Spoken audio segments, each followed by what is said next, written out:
Então, nós vamos começar a falar de gimnospermas hoje, nosso tema 13. Na semana passada a gente viu pteridófitas e na anterior as briófitas, né? Que são os dois primeiros grupos de vegetais. E agora a gente entra nas que a gente chama de espermas.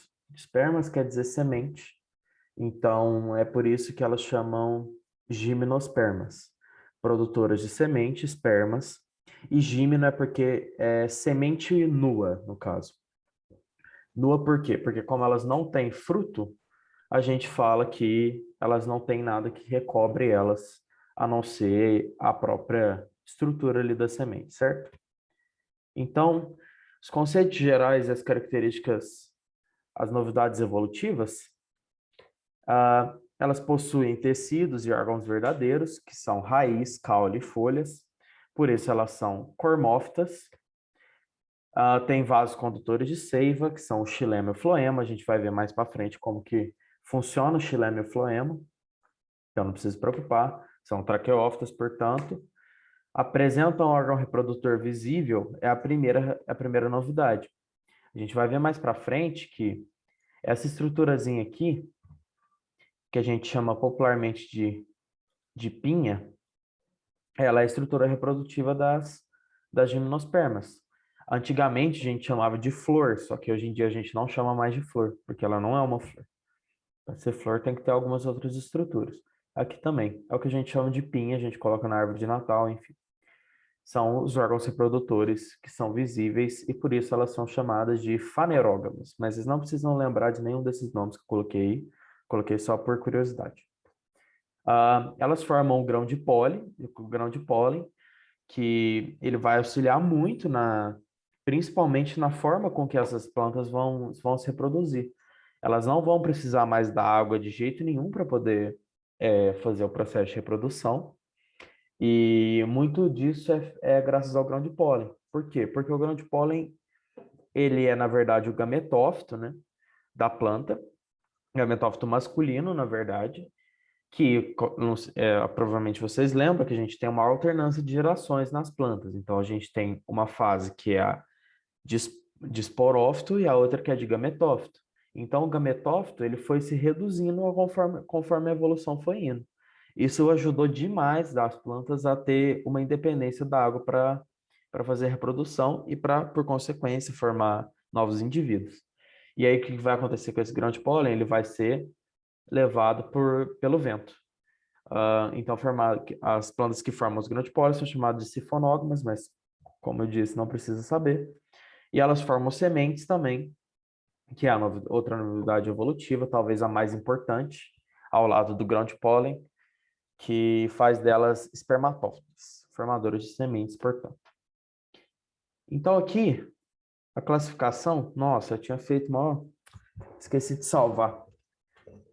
Mas tudo bem, não tem problema. A classificação, ela é feita em 4 grandes filos, 4 grandes divisões, portanto. A primeira chama gnetofita, que são plantas que, assim, elas não são tanto do nosso cotidiano. Essa aqui de baixo, ela, ela acontece só em um deserto lá na África, então, tipo assim, não é muito cotidiano da gente. E essa aqui de cima, que é o chama guineto, ela acontece em algumas florestas tropicais aí pelo mundo. Aqui tem do lado tem a ginkgofita, tá escrito errado aqui, que ela só tem uma espécie, chama ginkgo biloba. A ginkgo biloba, inclusive, ela é utilizada para fins medicinais, então a galera toma para ajudar na concentração, ajudar a diminuir o estresse, e ela só tem na China. E eu acho, inclusive, uma, uma árvore muito bonita, principalmente quando está na época de outono, se não me engano, ela vai ficando amarela, ela fica parecendo um ipê, só que muito grande, assim. É bem bonito. E, e essa planta aqui, só por curiosidade, ela é considerada um fóssil vivo. Um fóssil vivo por quê? Porque acredita-se que ela começou a existir há 150, 200 milhões de anos. E porque hoje em dia só tem esse representante, só uma espécie, provavelmente as características que ela tem hoje, ela tinha há 150 milhões de anos atrás, ou características muito parecidas. Então, a gente pode dizer que provavelmente essa mesma planta que a gente viu, algum dinossauro em algum momento viu também. E, bom, é isso, é só uma curiosidade. O doido das plantas. Tem a cicadófita também, que é um outro grupo. As cicas, que são essas daqui de cima, elas são muito utilizadas em quintal, entrada, fachada das casas, enfim. E, e é isso, elas estão distribuídas por todo o mundo, na verdade. E elas eram as plantas, as que a gente chama de, entre aspas, plantas pré-históricas, porque era esse filo de plantas que era mais abundante na época dos dinossauros, então na Era Jurássica, no Cretáceo, enfim. Elas foram as plantas que tiveram mais sorte, entre aspas, ou mais sucesso naquela época. Então, fica aí a outra curiosidade muito doida aí.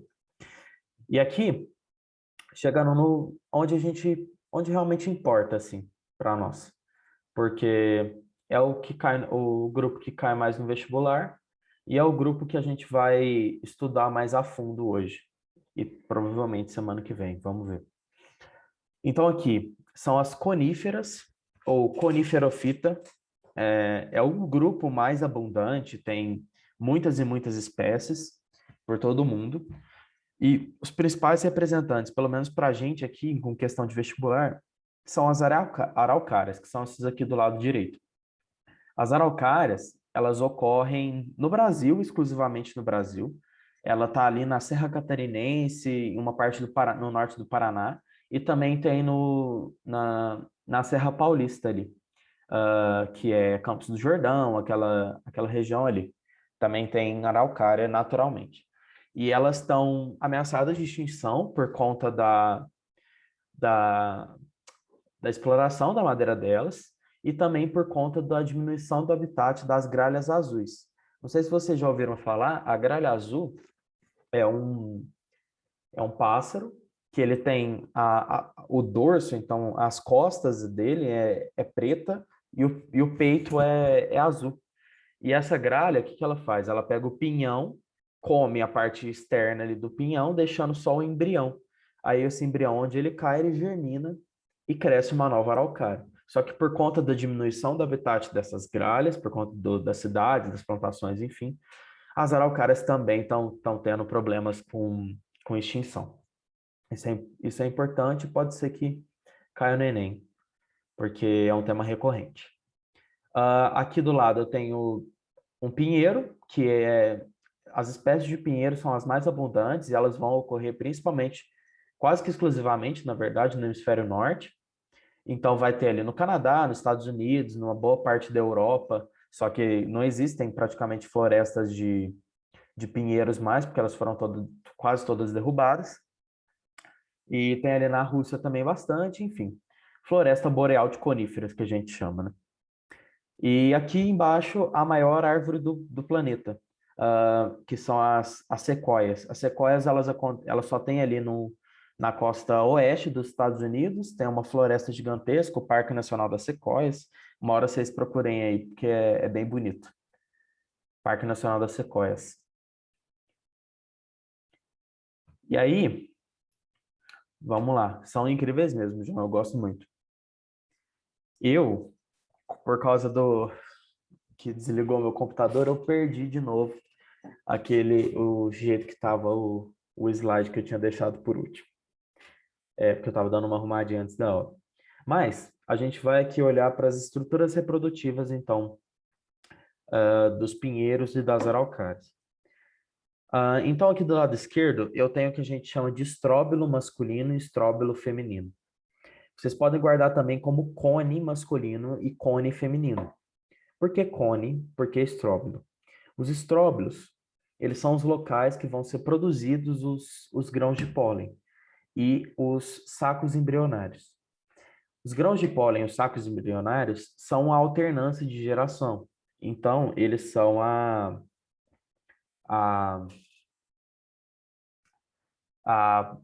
a geração do gametófito, certo? E esse gametófito ele vai ser microscópico e ele vai ser importante para a formação justamente das árvores que eu mostrei aqui no slide anterior, que são as que a gente vê, que são os esporófitos, certo? E aí, dentro de cada um deles, então, dentro da pinha, dentro do estróbilo masculino, vão ter estruturas e células responsáveis por formar essas novas plantas que vão formar os gametas depois, né? E a gente vai ver certinho mais para frente.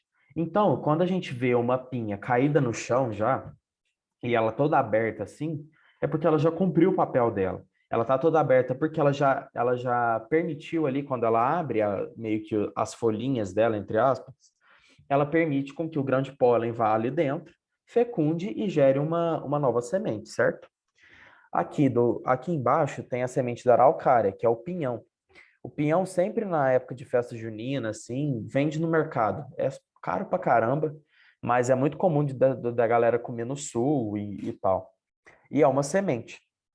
Então, essa pinha aqui, quando ela tá fechada e ela é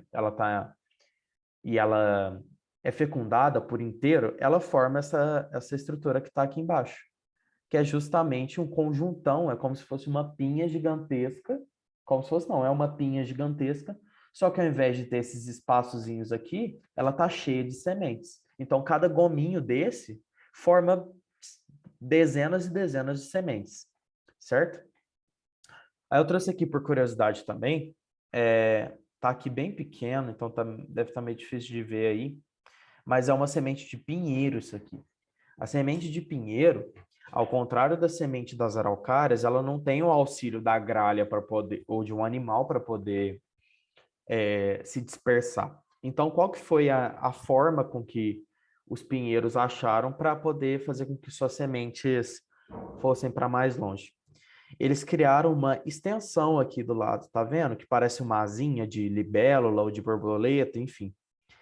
E é justamente isso. Essa asinha ela vai permitir com que essas sementes elas viajem elas viajem quilômetros e mais quilômetros através do vento. Isso a gente dá o nome de anemofilia, mas isso é só uma curiosidade mesmo. Mas é importante vocês saberem que as sementes de pinheiro elas são carregadas pelo vento e as sementes de araucária são carregadas pelas gralhas, certo? Alguma dúvida até aqui, gente?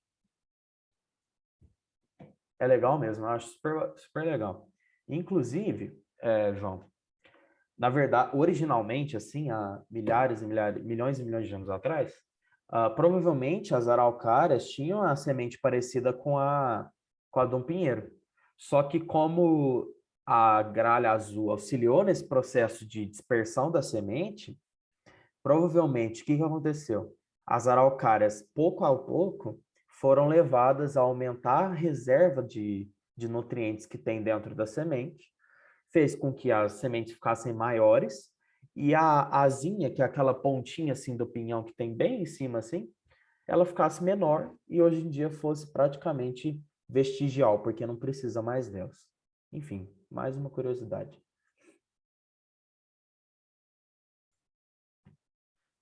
Então vamos lá. Alternância de gerações. Ah, o esporófito, que é a planta que a gente vê desde as pteridófitas, vocês lembram que os esporófitos são a fase duradoura. Lá nas briófitas era o gametófito. E é isso que é a principal novidade evolutiva ali das pteridófitas, inclusive. Então, o esporófito vai ser a fase duradoura, a reprodução dele vai ser assexuada, ou seja, ele vai formar esporos para poder formar gametófitos. Ele vai produzir o gametófito, que é o grão de pólen que é germinado, que a gente vai chamar de tubo polínico, e a gente vai ver mais para frente como é a estrutura desse tubo polínico. E ele vai possuir os cones masculino, que é o micrósporo, ou, ou então, esse aqui, ó, ou então estróbilo masculino, certo? A gente pode chamar então de cone masculino, estróbilo masculino ou micrósporo, porque ele é pequeno. Ó, se você compara um com o outro, você pode ver que o masculino aqui do lado esquerdo, ó, nessa figura azul, o masculino que é o que está embaixo, ele é menor do que o feminino que está em cima, por isso micrósporo.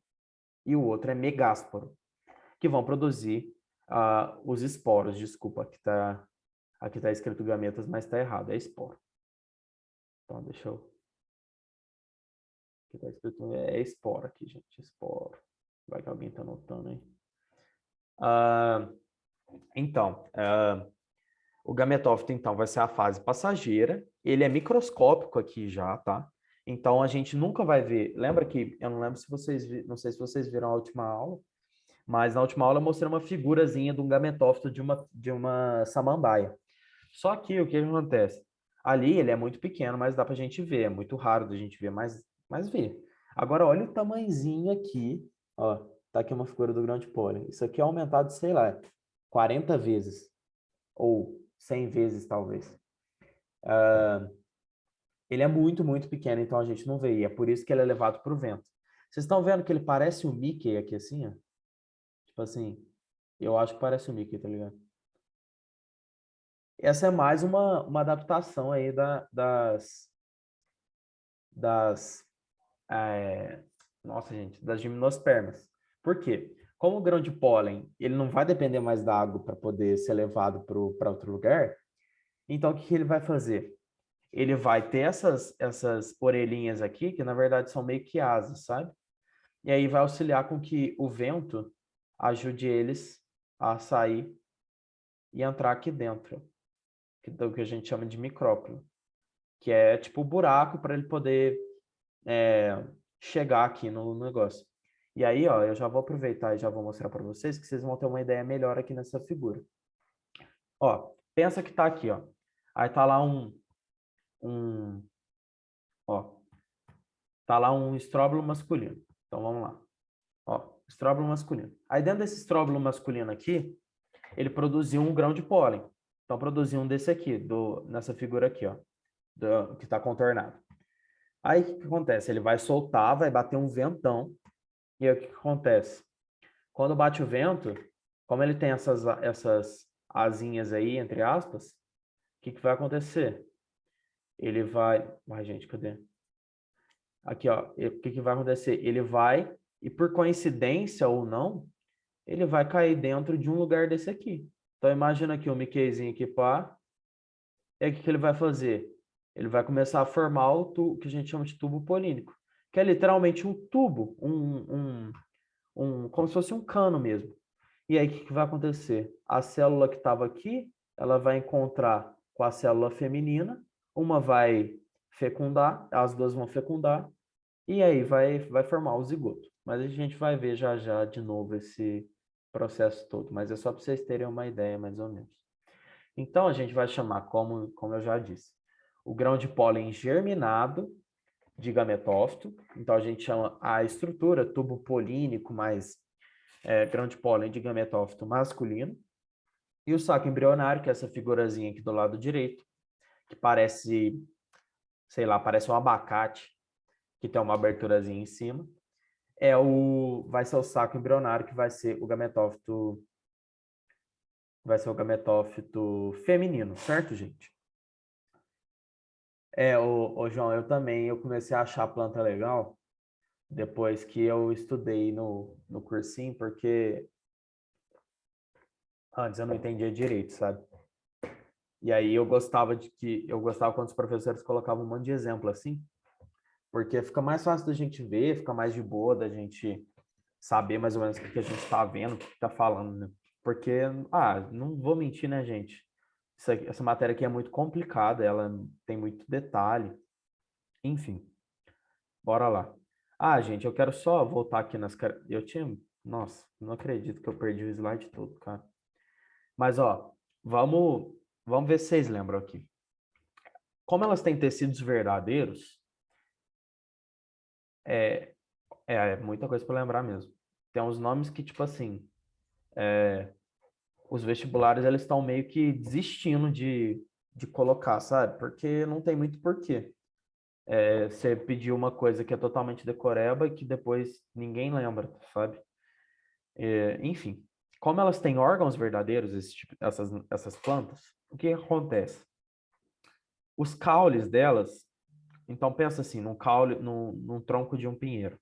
ele já vai ser do tipo lenhoso. O que é ser do tipo lenhoso? É literalmente formar lenha. Então, pensa num pedaço de eucalipto, sei lá. Aquilo lá é um tronco lenhoso. Isso acontece graças à existência ali de alguns tipos de tecido que vão dar aquela característica, mas isso não vem ao caso agora. E é isso. E também eu acho legal ressaltar, e eu acho legal vocês saberem também, que vocês pensa bem, num ramo assim de pinheiro. Um ramo de pinheiro, ele tem uma estrutura ali que ele vai abrigar aquelas folhas, e as folhas dos pinheiros, elas não parecem umas agulhas assim? Aqui, ó, tipo essa da cica que está aqui do lado, ó. Tipo aqui. Não parece meio que uma agulha? Inclusive, não sei se vocês já viram essa planta aqui que eu estou apontando ao vivo, tipo assim, ela meio que dá uma espetadinha, sabe? E é literalmente, elas são pontiagudas. E, João, elas são pontiagudas por quê? Lembra que eu falei para vocês que os pinheiros eles estão localizados em lugares que nevam, então, no Canadá, nos Estados Unidos, na Rússia. Então, são locais que são muito frios. A característica desses locais assim climática é que tem sempre uma estação muito seca e uma estação muito úmida. Então, quanto menor a superfície de contato ali da folha, então, quanto mais fina ela for, quanto menor ela for, melhor. E essa foi uma adaptação que os pinheiros tiveram. Se eles têm uma folha que parece uma agulha, então quer dizer que que elas transpiram muito menos, ou seja, perdem muito menos água. E pensa bem, você tem um galho com um monte de folhinha ali com em formato de agulha. Qual a chance dessa agulhazinha segurar muita neve e fazer com que seu galho quebre? Muito menor do que se fosse uma folha como dessa aqui, né? Que é mais espalmada, assim, e mais aberta. Então, é mais outra característica evolutiva dessas plantas. E também é muito comum que elas percam as folhas na estação seca, no inverno. Elas perdem todas as folhas justamente para evitar a perda de água e evitar com que os galhos quebrem com a quantidade de neve que fica acumulado. Tipo um filtro, isso mesmo, João. E as raízes também, vocês lembram que as raízes das pteridófitas, elas eram pequenininhas assim, o caule ficava embaixo da terra, a raiz era pequena, só que agora é diferente. Os pinheiros, eles já têm uma raiz do tipo que a gente conhece mesmo. Sabe aquele tipo de raiz que quebra a calçada? Quando tem uma árvore plantada na rua ali e a calçada fica toda quebrada porque a raiz foi tomando conta ali? Então, é desse tipo que é a raiz de um pinheiro. Só para vocês saberem assim a diferença com os outros grupos, certo? Então, beleza. Ficou claro até agora o que é gametófito, o que é esporófito, o que produz o quê, quer que volta, quer que repete, porque isso aqui é a parte mais importante da aula. Se alguém quiser que volta, eu volto de boa. Então, beleza. Esporófito sempre vai produzir esporo. Esporófito sempre vai produzir esporo. Aqui, os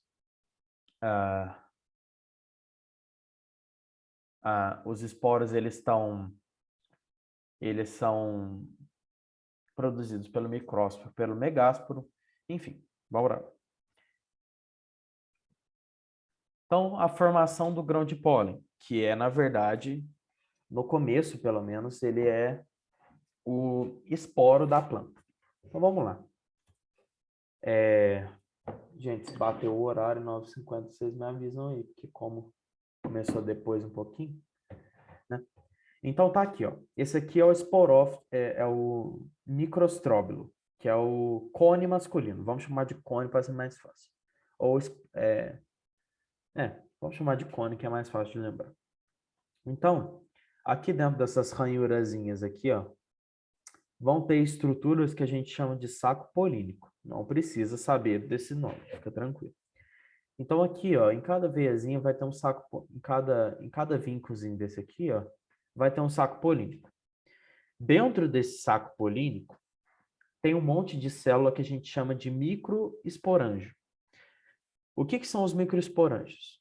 Os microesporângios, eles vão ser os formadores dos esporos. Então, o que que ele vai fazer? Os microesporângios, eles vão sofrer uma meiose, então eles vão fazer aquele mesmo processo que eu falei para vocês, que ele vai passar de uma ele vai passar de uma opa, ele vai passar de uma célula com 2N e vai passar para 4. Ih, por que está sumindo? Vai, gente. Ah, enfim. Vou com o pointer mesmo.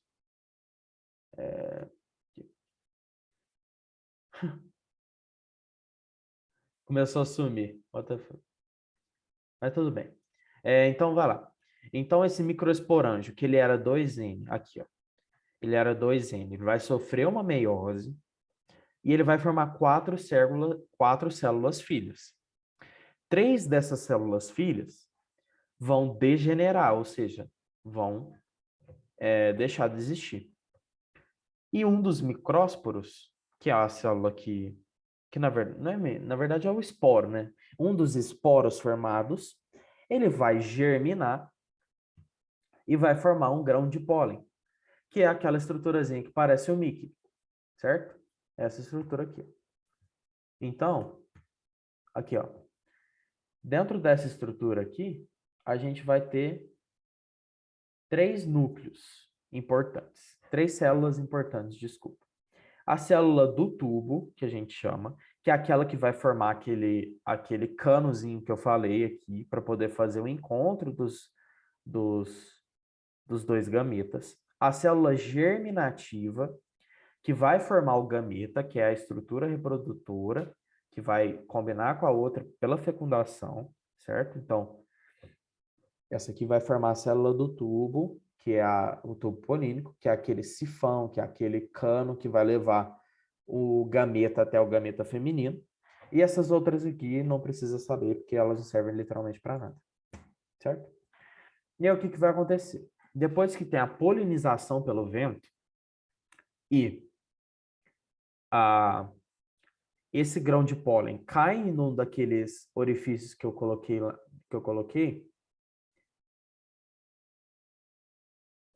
cai num daqueles orifícios que eu coloquei, lembra que, ó, é uma estrutura mais ou menos assim, é feminina, parecendo um abacatezinho. Vai, vamos fingir que é assim.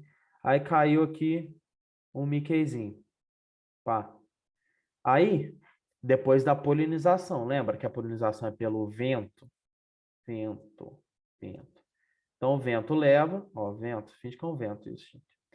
O vento vai levar e vai acontecer a germinação do grão de pólen. Aí, o que que vai acontecer aqui, ó?